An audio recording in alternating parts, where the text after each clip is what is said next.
안녕하세요. 1분 주식 섹터입니다. 이번 주 주식시장에서 가장 큰 이슈는 2차 전지주들의 급등과 급락, 그리고 재반 등을 반복하는 모습이 아니었을까 싶습니다.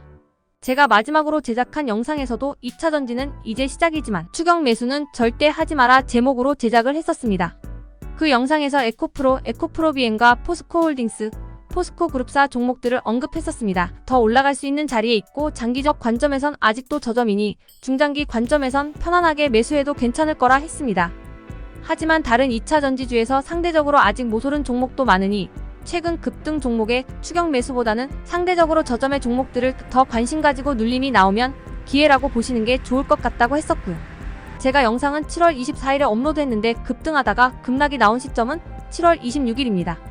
코스닥 시총 1위 에코프로비엠이 최근 들어 계속 큰 상승이 연속적으로 이어오던 중에 하루에 26%씩이나 상승하다 보니 고점에서 거래량이 크게 터지면서 차익 실현 물량과 공매도가 쏟아진 겁니다.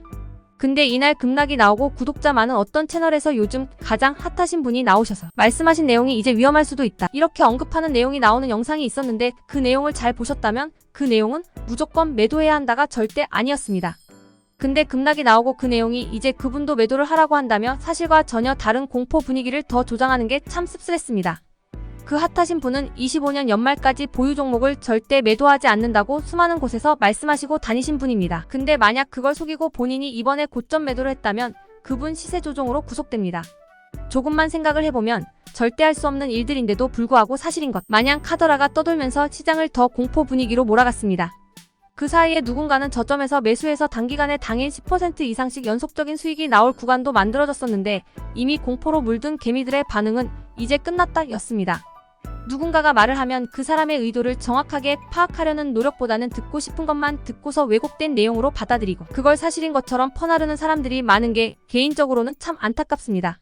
핫하신 분이 어제 오후 5시에 라이브로 나와서 말씀하신 내용을 다룬 다른 채널의 영상이 제 알고리즘에 떠서 우연찮게 보게 되었고 저는 이미 오해의 소지가 있던 영상도 봤었고 해당 내용도 제대로 이해를 하고 있었음에도 어제 본 영상의 내용들도 제가 혹시라도 잘못 이해한 부분도 있지 않았을까 싶어서 똑같은 내용을 총 4번을 다시 봤습니다. 급락이 나오던 날 업로드됐던 해당 채널의 영상이 오해의 소지가 있게 편집되어 업로드된 부분을 매우 안타까워하시면서 해당 내용을 다시 해명을 하시더군요. 제 생각엔 편집본이고 촬영일과 업로드된 날짜와의 시간 차이도 문제였지만 편집본을 여러 번 나눠서 업로드하면서 구독자와 조회수만 신경 쓸 때 그 영상들이 오해를 만들 수 있다는 점을 너무 뒷전으로 두고 업로드하는 게 아닌가 싶은 점들이 참 씁쓸했습니다. 심지어 7월 20일에 촬영된 내용을 이미 급락이 나온 뒤에 이제 막 촬영된 것처럼 편집해서 업로드하고 있는 채널들도 있는데 이런 채널들이 과연 구독자를 위한 채널일까요? 본인들의 이익을 위해서 촬영일이 한참 지난 영상을 이제 출연한 영상처럼 뒤늦게 올리는데 그런 점들을 발견한 시청자는 다행이지만 아닌 사람들에겐 혼란을 줄 수도 있는 건데 말이죠. 제발 지금 이 영상을 보시는 분들만이라도 이런 점들도 제발 참고하셔서 시간차에 의한 정보 그리고 편집에 의해서 오해의 소지도 있을 만한 부분들까지 감안해서 조금 더 정확한 정보를 얻는 점에 신경 쓰시면 좋으실 것 같습니다. 2차 전지 산업은 제 영상에선 늘 말하는 부분이지만 이제 시작인 산업이고 세상을 바꾸는 산업입니다.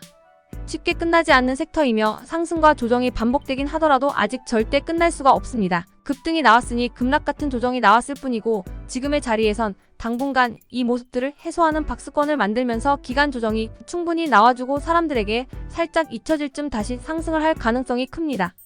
이 영상을 보시는 분들 중엔 저랑 개인적으로 몇 년이라는 시간 동안 같이 하신 주변인 분들도 계시고 사람이 많이 모여있는 공간에서 제가 어떠한 의미로 이런 내용들을 싫은 소리도 들어가면서도 소신껏 말해왔는지 분명 아실 거라 생각합니다. 주식시장은 내 돈을 가지고 내가 투자해서 수익이나 손실이 생길 때 그걸 스스로가 책임져야 하는 곳입니다.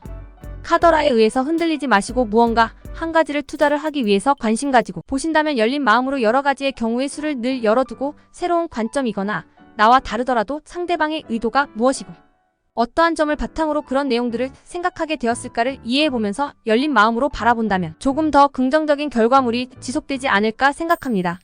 대한민국은 시간이 지날수록 저출산에 의해 인구가 감소하고 있지만 노인의 인구는 가까운 나라 일본보다 더 급격하게 증가하고 있는 나라 중 하나입니다. 인간의 수명은 의학의 발달로 계속 늘어나고 있는데 출산율이 줄어들면서 역사상 찾아보기 힘들 정도로 초고령화가 빠르게 진행되고 있는 상황입니다. 현재의 시대는 인간이 일할 수 있을 직업군이 점점 줄어들게 되고 인간의 직업을 대체할 수많은 기술이 계속 생겨나고 있습니다. 그런데 의학의 발달로 수명은 늘어나고 있지만 일을 하면서 내 가족들을 부양할 젊은 세대는 줄어들고 있고 은퇴 이후에 새로운 일을 하기 힘들어지는 초고령화의 노인은 급증하고 있죠. 특히 최근으로만 한정짓고 보더라도 AI 챗봇이 개발되는 것만 보셔도 다가올 미래가 빠르게 변화되고 있음을 직감적으로 크게 체감을 하고 계셔야 합니다. 주식시장은 그나마 우리가 스스로 할 수 있습니다. 인간의 수명이 늘어나고 일자리가 줄어들어도 지금부터 열심히 공부하고 준비하고 시장의 변화를 꾸준히 받아들인다면 일반적인 은퇴 나이가 된 후에도 우리에겐 수입을 발생시켜줄 수 있는 아주 중요한 파이프라인입니다.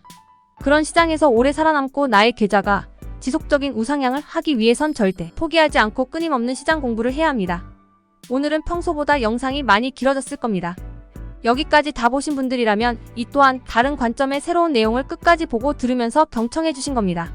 이런 열린 마음으로 누구나 다 아는 듯 하면서도 모를 수 있을 내용은 늘 열린 마음으로 다 듣고 보고 그 다음에 판단해도 늦지 않습니다. 늘 열린 마음으로 보고 듣고 하시되 의심도 하고 반대되는 관점이 있다고 생각드셨다면 그 또한 아주 중요한 내용을 인지하신 거고 그걸 바탕으로 이 어려운 시장에서 내가 이길 수 있는 방법을 찾으시면 되니까요. 제가 마지막에 늘 강조하는 말이 있습니다. 여기까지 시청해주신 분들께 그 말이 이루어지길 바라면서 오늘 이 영상 마치겠습니다. 늘 성투하세요.